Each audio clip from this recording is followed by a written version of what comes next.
करोड़पति बनने पे फोकस मत करो, कस्टमर की इनकन्वीनियंस को पकड़ने पे फोकस करो। कस्टमर की इनकन्वीनियंस को पकड़ो और प्रोडक्ट तैयार करो, करोड़पति बनोगे। एम्प्लॉय नॉर्मली करोड़पति आसानी से नहीं बनता है। Develop the goodness, the good money will come automatically. Don't focus on the valuables, focus on the values.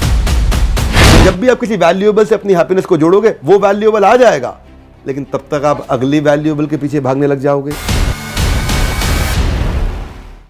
ये 5 साल में करोड़पति बनने वाला कौन सा फॉर्मूला है? एवरीबडी कीप्स थिंकिंग कि हम 5 साल में ये कर देंगे, 5 साल में। तो करोड़पति कैसे बना जाए 5 साल में? रिमझिम जी, देखो इसका मैं आंसर अलग तरीके से दूंगा। ठीक है। पहला कि मैं कहूंगा कि ये क्वेश्चन ही बदल देना चाहिए। अच्छा, क्यों बदलना चाहिए? देखिए, मैं आपको जस्टिफाई करके बताता हूं। हालांकि आपने पूछा तो सम्मान है, लेकिन मेरा थोड़ा सा अलग मानना है इस विषय में। क्या है? करोड़पति बनने पे फोकस मत करो, कस्टमर की इनकन्वीनियंस को पकड़ने पे फोकस करो। अगर एम्प्लॉय हो तो बॉस की इनकन्वीनियंस पकड़ने में फोकस करो। देखो, आप जब छोटी थी ना, उस समय आपकी दादी जो थी पहले, वो उखली में मोसल लेकर के नमक, मिर्ची, हल्दी, धनिया, जीरा, गरम मसाला सब कूटती थी। बाद में आपने देखा कि आपकी मदर प्रीमिक्स मसाले यूज करने लगी। राइट। अब आपका समय आ गया, आप रेडी टू ईट डिशेस लेने लग गई। अभी आपका आगे विवाह होगा, बच्चों का जमाना आएगा तो ready to eat roti rice भी मंगाएंगे, ready to eat samosa, pakora, tikki, kebab भी मंगाएंगे। कि क्या है? कस्टमर की इनकन्वीनियंस को पकड़ो और प्रोडक्ट तैयार करो, करोड़पति बनोगे। बेबी केयर में देखो, अभी माँ जब बच्चे को दूध पान कराना चाहती है, स्तनपान कराती है, उसके लिए अलग प्रकार के वस्त्र आ गए, उनको लेके मॉल में पहन के जाती है ना। मुझे याद है जब शादी हुई थी तो बॉटल स्टरलाइज करने में लगे रहते थे बच्चा होने पे, तो बॉटल स्टरलाइजर आ गए। कितना यंग कपल जो बेचारे मेट्रोपॉलिटन सिटी में अकेले रहते हैं, उनको बहुत दिक्कत होती है। तो देखते देखते हमने देखा मीट के सब्स्टिट्यूट आ गया। अगर आपको नॉनवेज नहीं खाना है तो वेजिटेरियन मीट भी आ गया, ऐसा बिल्कुल प्योर वेजिटेरियन। जो महिलाएं घर में कुकिंग करती, cut cut cut cut cut, उनको प्याज काटना, उंगली कट जाती है तो फिंगर गार्ड आ गए। ये सब जो चीजें आ रही है, ready to wear pre stitch sari. मुझे नहीं पता आप साड़ी पहनते हैं कि नहीं पहनते, लेकिन अभी अगर आपको लगता है कि यार मैं ऐसे ऐसे ऐसे फोल्ड करके जब अंदर डालना होता है तो फोल्ड खराब हो जाते हैं। तो मेरे को इसलिए याद है, मैं धोती पहनता था सुबह सुबह मंगल आरती से पहले, ऐसे ऐसे ऐसे ऐसे लपेट के फट से पहन लेता। मेरे को स्पीड तेज थी। लेकिन क्या अब लेडीज के लिए प्री स्टिच साड़ी आ गई है ना। आपका वेलक्रो वाली कमीजें आ गई, शर्ट्स आ गई हैं। क्या है ये सब? कस्टमर की कन्वीनियंस। आज जो लोग बेचारे विजुअली इंपेयर्ड है, उनके लिए वॉकिंग स्टिक ऐसे नहीं अंधे की लाठी। अरे नहीं भैया, आज जो लाठी है उसमें वो लाठी स्टेप्स भी काउंट करती है, मेडिसिन भी रिमाइंड कराती है, कहीं गिरने का खतरा पहले बता देती है, आपको डायरेक्शन देती है, आपको सामने पत्थर है पहले बता देगी लाठी, इमरजेंसी अलार्म भी देगी, लाठी में टॉर्च भी है, लाठी में नेविगेशन भी है, लाठी में म्यूजिक भी चल रहा, हम किस गली जा रहे हैं, लाठी में यूएसबी भी है। तो ये जो है एल्डरली और विजुअली इंपेयर्ड, ये क्या प्रॉब्लम्स को सॉल्व करना है, उसी से हुआ है। अब आपके तो बाल सुंदर है, लंबे हैं, घने, लेकिन अगर किसी के छोटे हैं, उसको कहीं शादी में जाना है तो हेयर एक्सटेंशन आ गए उसके, है कि नहीं।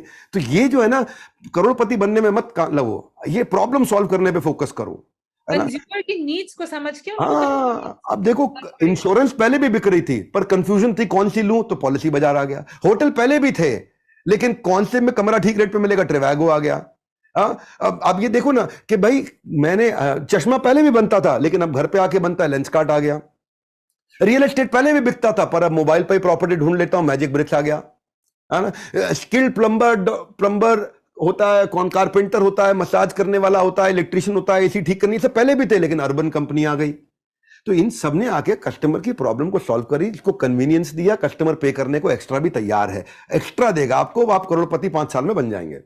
अच्छा, अभी जस्ट मेरे जहन में ये चीज आई कि क्या सिर्फ एंटरप्रेन्योर बन के पैसा कमाया जा सकता है, लाइक करोड़पति बना जा सकता है, कि कहीं नौकरी करके भी आप वो मुकाम पा सकते हैं? ये just came to my mind. लग रहा है अपने लिए सोच रही हैं आप, तो मैं जवाब दे देता हूं। मैं वही सोच रही हूँ, अभी आपने मुझे इतना ज्ञान जैसे। ओके, आप बिल्कुल ठीक। देखिए, एक होता है एंटरप्रेन्योर, एक उसके बीच में होता है इंट्राप्रेन्योर, और एक होता है एम्प्लॉय। ठीक है, एम्प्लॉय नॉर्मली करोड़पति आसानी से नहीं बनता है। एम्प्लॉय से जब वो इंट्राप्रेन्योर बन जाता है, यानी कि वो एम्प्लॉय भी है लेकिन बड़ी प्रॉब्लम सॉल्व करने में लगा हुआ है, तो उस कंपनी का मालिक उसको शेयर्स भी देता है, ईसॉप्स देता है, उसको हिस्सेदारी देता है, उसको मार्जिन्स देता है, उसको इंसेंटिव्स देता है, उसको वेरिएबल्स देता है, उसको बोनस देता है, क्योंकि वो इंट्राप्रेन्योर है। वो एंटरप्रेन्योर की तरह सोचता है और सैलरी एम्प्लॉय के अलावा शेयरिंग में बेनिफिट ले लेता है। तो ऐसा आदमी पक्का करोड़पति बन सकता है। अच्छा, एक और चीज की, एक यहाँ तो आप एंटरप्रेन्योर हैं या आप एम्प्लॉय हैं, पर बहुत मुश्किल होती है 24/7 मोटिवेटेड रहने में, 24/7 प्रोडक्टिविटी लाने में, इसका कोई आप इलाज बताइए। अच्छा, देखिए इसके लिए क्या है, आपको फायर ऑफ फोकस चाहिए। हाँ। फायर ऑफ फोकस क्या होता है? आग सीने में होनी चाहिए, आग पीछे नहीं होनी चाहिए। पीछे लगाओगे तो जल जाएगा, सीने में लगाओगे तो इतिहास रच देगा। पर वो आएगा कैसे? उसमें दिमाग में क्लैरिटी चाहिए। एक वॉरेन बफे का टू लिस्ट स्ट्रैटेजी होता है। पहला स्टेप क्या? आपने 20 गोल लिख लो, ठीक है।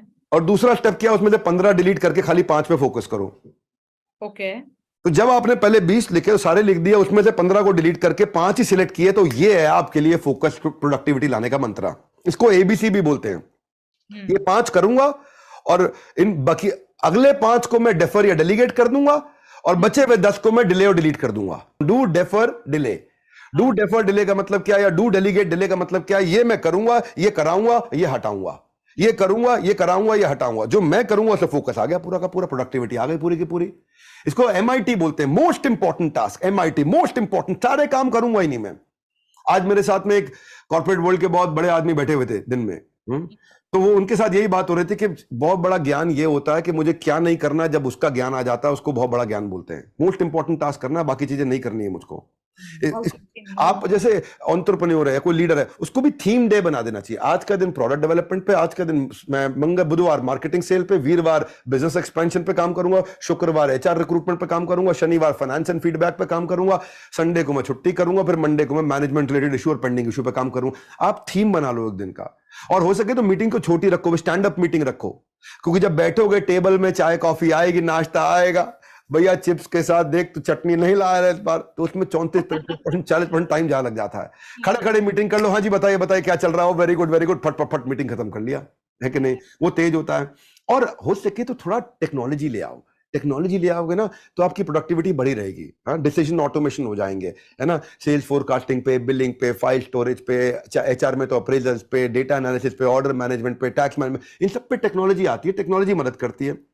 पर एक रूल जो मैं फॉलो करता हूं उसको बोलता हूं एमसीडी, यानी कि मिनिमम कमिटमेंट डिसिप्लिन। इतना तो करूंगा ही करूंगा, इतने कदम रोज चलूंगा ही चलूंगा, इतने पेज रोज पढ़ूंगा ही पढ़ूंगा, इतना घंटा मैं परिवार के साथ बिताऊंगा ही बताऊंगा, इतना समय आध्यात्मिकता पे लगाऊंगा ही लगाऊंगा, इतना कैलोरी रोज बर्न करूंगा ही करूंगा। एमसीडी, मिनिमम कमिटमेंट डिसिप्लिन, इतना तो करूंगा ही करूंगा। मिनिमम नंबर ऑफ आवर्स अपने आप को ऑर्गेनाइज करने पर लगाऊंगा ही लगाऊंगा। मैं डिजीज फ्री रहने के लिए इतना पानी तो मैं रोज, इतने लीटर पानी रोज पीऊंगा ही पीऊंगा।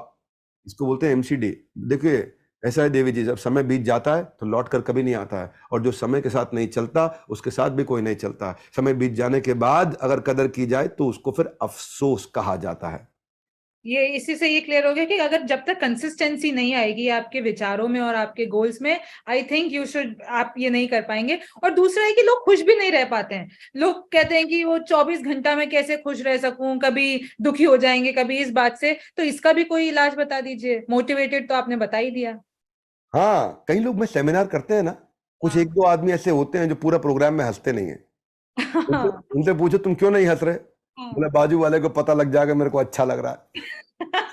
अच्छा, कोई कोई मिल जाता है ऐसा कि तुम क्यों नहीं हंस रहे, बोले बस ऐसे ही नहीं हंस रहे। बोले क्या हो गया, बोले बस दुखी हो। क्यों दुखी हो, ऐसे ही दुखी है। तो कई बार अगर आप ऐसे ही बिना बात के दुखी होते हैं तो कभी कभी बिना बात के खुश भी हो जाना चाहिए।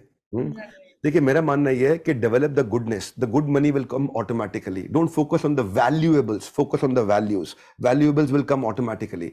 हाँ, मेरा ये मानना फंडामेंटल क्या है इसके पीछे, लोग अपनी हैप्पीनेस को एक्सटर्नल इवेंट से रिलेट कर रहे हैं, पोस्टपोन कर रहे हैं, पोस्ट डेटेड चेक दे रहे हैं अपने आप को। जिस दिन ये मकान बन जाएगा खुश हो जाऊंगा, जिस दिन मेरी बेटी की शादी, गंगा नहा के आएंगे। देखिए ये सब क्या पोस्टपोन कर, गाड़ी खरीद लूंगा खुश हो जाऊं, पोस्टपोन कर रहा। अननोइंगली पोस्ट डेटेड चेक दे रहे हैं अपने आप को। अपनी हैप्पीनेस को पोस्टपोन मत करो, बिकॉज उसका है, देखिए जब भी आप किसी वैल्यूएबल से अपनी हैप्पीनेस को जोड़ोगे वो वैल्यूएबल आ जाएगा, लेकिन तब तक आप अगली वैल्यूएबल के पीछे भागने लग जाओगे। You forget to become happy. तो मेरा मानना यह है कि जो रिवर्स है, नदी, they don't go rivers, rivers don't go rivers, so flow like a river. क्योंकि जब when you change the way you look at the things you look at they change. तो आपको देखिए, so don't try to change the things, try to change the way you look at them. कहते हैं ना कि things turn out best for those who have made the best out of the way the things have turned out. तो मेरा ये मानना है कि जब बदलती है नजरें, बदल जाते हैं नजारे, मानो तो जीवन में सुख ही सुख, मानो तो जीवन में सुख ही सुख, ना मानो जीवन दुख का दरिया। देखो मेरे यारो, जीवन और कुछ नहीं, बस है देखने का नजरिया। तो नजर का इलाज तो है देवी जी, नजर का इलाज है, नजरिए का इलाज नहीं है। नजरिया ठीक करिए, खुश रहेंगे। एक आखिरी सवाल मैं आपसे पूछना चाहूंगी, क्योंकि आपने वृंदावन में बहुत लंबा समय निकाला है, आपने गीता बहुत अच्छे से पढ़ी है, आपकी एक सीरीज होती है practical Gita, Gita in action. Gita in action. तो आप क्या एक मैसेज देना चाहेंगे हमारे व्यूअर्स को फ्रॉम गीता? मैं आपके व्यूअर्स को ये मैसेज देना चाहता हूं कि भगवत गीता खोलिए, पढ़िए, और मेरी एक सीरीज है Gita in action, free of cost है, कोई चार्ज नहीं है, ना आज है ना आगे लेंगे। गीता इन एक्शन सीरीज में जाइए। भगवत गीता एक टाइमलेस विजडम है, which is beyond time place circumstance, ये समय काल परिस्थिति के अलग है, बियॉन्ड है। आज पाकिस्तान हो या हिंदुस्तान हो या नेपाल हो, जहां पे भी लोग मेरी भाषा को समझ सकते हैं, वो गीता को सुन रहे हैं, पढ़ रहे हैं। ये धर्म से बहुत ऊपर है, ये आपके व्यवहार को बदल देगा, आपके विचार को बदल देगा, आपके संस्कार को बदल देगा। भगवत गीता एक ऐसा ग्रंथ है जहां पे कोई हिंदू मुस्लिम सिख ईसाई नहीं आता। आपको हाथ जोड़ के रिमाइंड कराना चाहता हूं, एक ऐसा ग्रंथ है जहां पे कृष्ण ने अर्जुन के डिप्रेशन को खत्म किया, एक ऐसा ग्रंथ है जहां कंफ्यूजन से आप क्लैरिटी की तरफ मूव करते हैं, एक ऐसा ग्रंथ है जहां पे आदमी बाउंस बैक कर जाता है, जो गीता की शुरुआत में रो रहा था और बाद में धनुष बाण लेकर के खड़ा है और सबको दुनिया को रुला रहा है। एक ऐसा ग्रंथ है जो आप किसी भी, आप teacher, lawyer, doctor, chartered accountant, आपका एक अपना युद्ध है, अर्जुन का एक अपना युद्ध था, आप अपने युद्ध को जीतने लग जाओगे। आप जर्नलिस्ट हैं, आप अपना युद्ध जीत जाएंगी। इसलिए गीता को मैं प्रमोट करना चाहता हूं, हर देश में पहुंचाना, देश के हर घर में पहुंचाना चाहता हूं, और उसमें आप हमारा सहयोग करिए। Gita in action free series का लाभ उठाइए।